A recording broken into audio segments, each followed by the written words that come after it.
How can we avoid habits and deeds that we know are not good for us? As we grow, the kind of person that we become is also depending on the kind of atmosphere in which we are growing.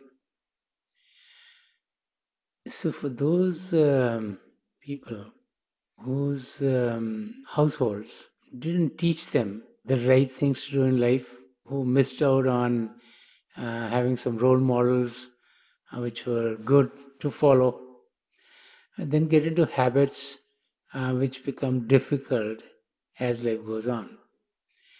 And so we get habitual in doing things. And we might knowingly realize that this is not correct, but we still do it. Okay. And this could be habits in the physical, the emotional, mental, even the spiritual arena. Habits that we get into, which then create difficulties for us and for others that we deal with. So the realization that we've done something wrong is a very good step, because many people get into a habit of doing things which are hurtful to others, which are not good, which are bad, but they never realize it. They think they're doing something okay. But when we get to the state where we realize that what we're doing was bad, that's a good step. So once we realize that, this is why then we start to think about why did I do it? And once we are at that stage, then we should try to look at our habit of doing something like that and try to change our habit. We need to work on changing it. We all have the introspection diary. And the introspection diary is a mechanism in which we record what failures we had. And so, let's say we failed in some arena 20 times in that day. And because it's a habit, let's say a habit is to lie here, or a habit is to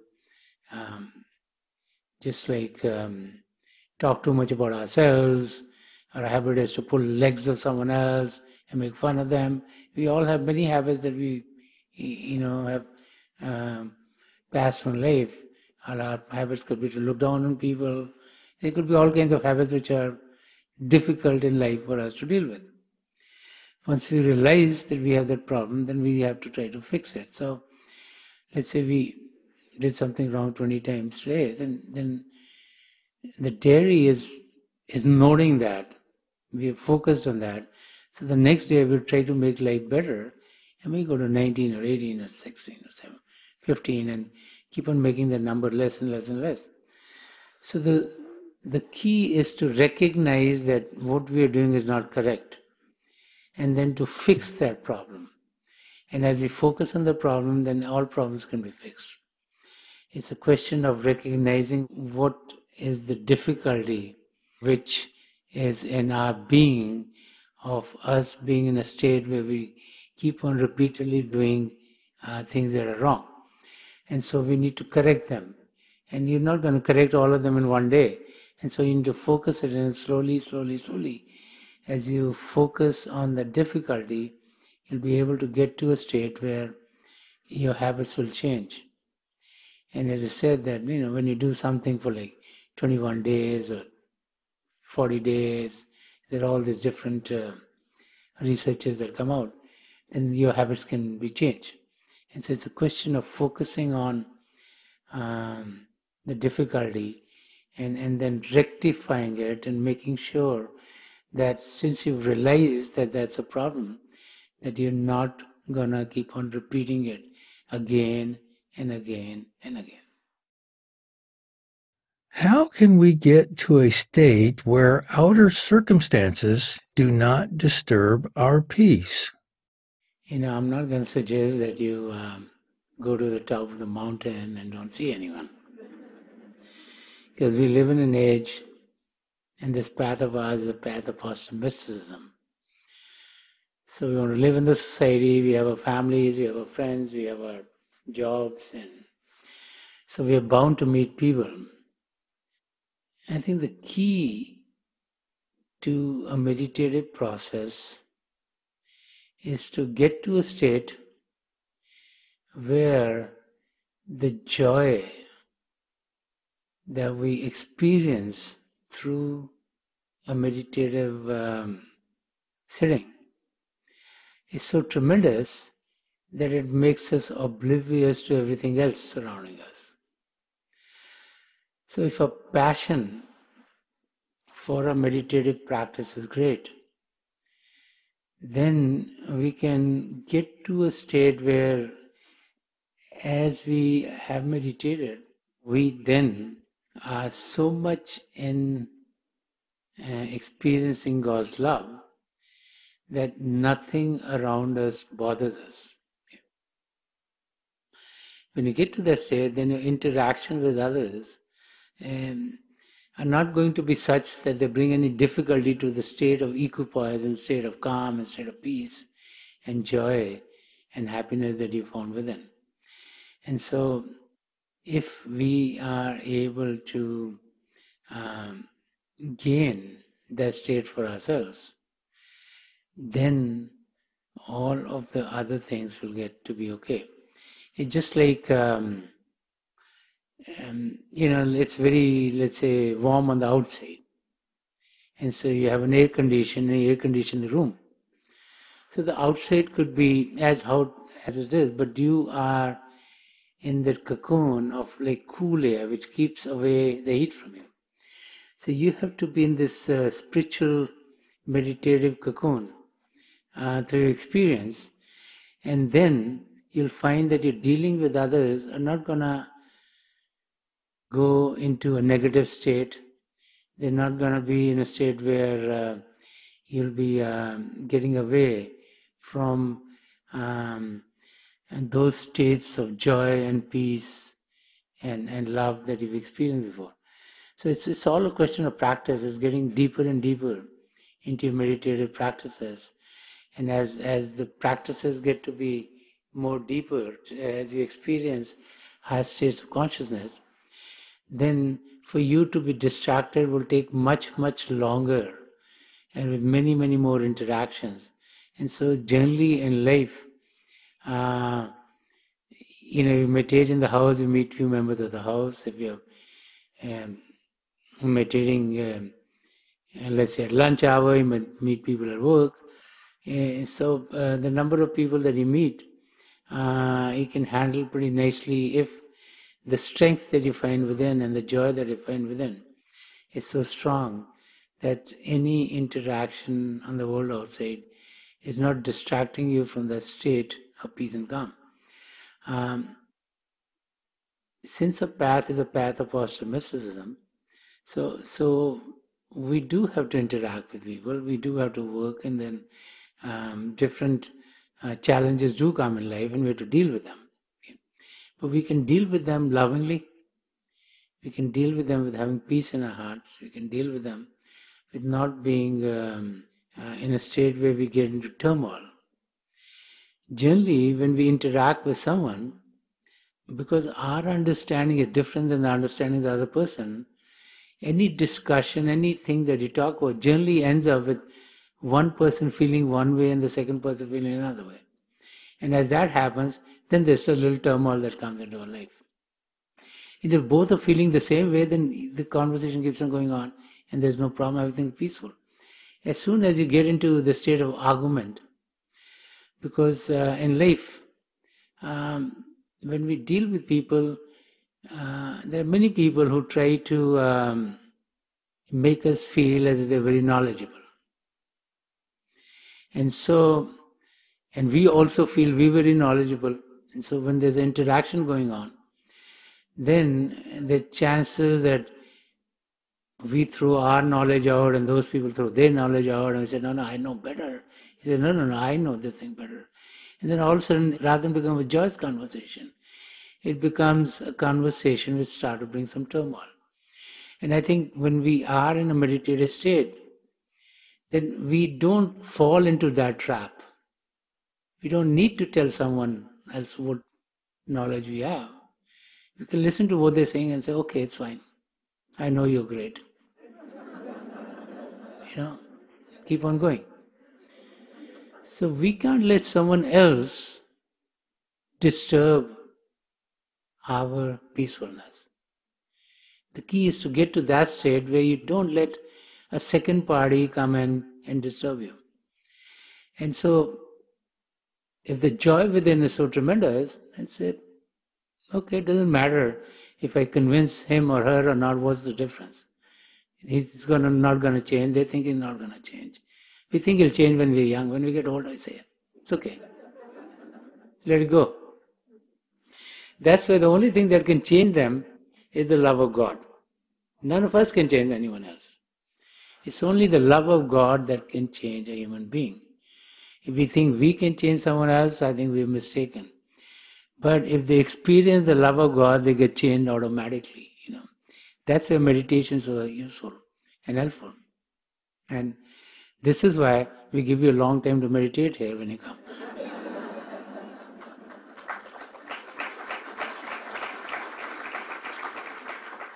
The words might not change you, but the connection with the power within is definitely going to change you for good.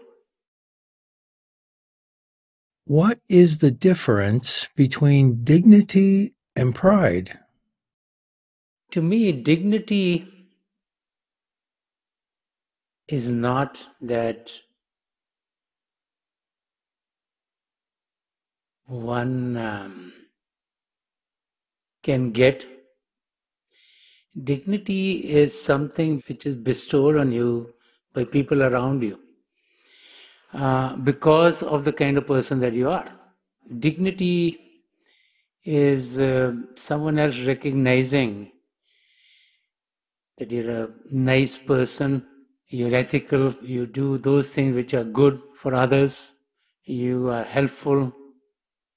And it's something that has come into your character or into your being, which is being recognized by others. Okay. Pride, on the other side, I think, is something that you have for yourself. When you talk about dignity, it's always like a nice feeling. I say this is a dignified person, you like to meet them. When you meet them, you feel good, you feel happy, you feel joyous. When you talk about pride, there's this negative connotations of pride. Pride could be something which makes you think too much of yourself. So it brings your ego into play. And then it could be ego for being, let's say, a very intellectual person. It could be ego for being a very wealthy person. It could be ego of a physical beauty. It could be ego about you being able to have achieved something. And so that aspect of pride brings negativity in your life, because when you have, let's say, ego of your wealth or your knowledge or any other aspect of life, then when you're talking to someone else, then you try to look down upon them. And when you look down upon anyone else, then the way you talk to them, the way you interact with them, the way you act with them, it just brings turmoil into their life. And so I would say, to me, pride would be something where a person gets more egoistic. Now, there are some good aspects of pride too. If you have pride in what you've achieved, but then you're humble enough that you don't talk about it with everyone else, then you can go towards being a dignified person. But mostly the word pride is used by some more in the negative connotation than in the positive ones. So I would think that those are the main two differences. That if someone is humble and someone is, um, that we feel that someone has achieved something, but they're also helpful and they're nice to talk to. They're talking to you at your own level. They're not trying to pull you down or pull your leg, and that's what dignified is, and pride.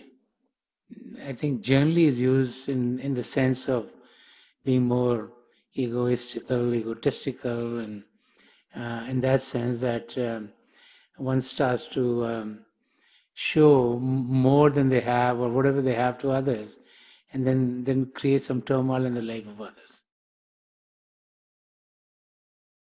Okay, let us meditate. Please close your eyes very gently, just like you close them when you go to sleep. Your eyeball should be straight, focus 8 to 10 inches in front of you.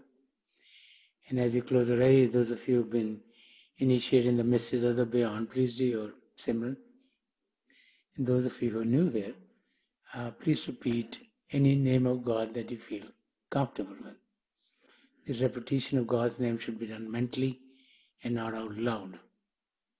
I pray to God Almighty to help each and every one of us experience the divine revelations within. And it's my prayer to the three great spiritual masters of the past century, Hazur Baba Sawan Singh Ji Maharaj, Param Sant Gopal Singh Ji Maharaj, and Dayal Purush Darshan Singh Ji Maharaj, to help each and every one of us connect with the divine power within and to experience the divine light in its effulgence. So we'll be sitting for a few minutes. I'll be getting out of this meditative state, and my best wishes are with each and every one of you.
Please leave off. Please leave off.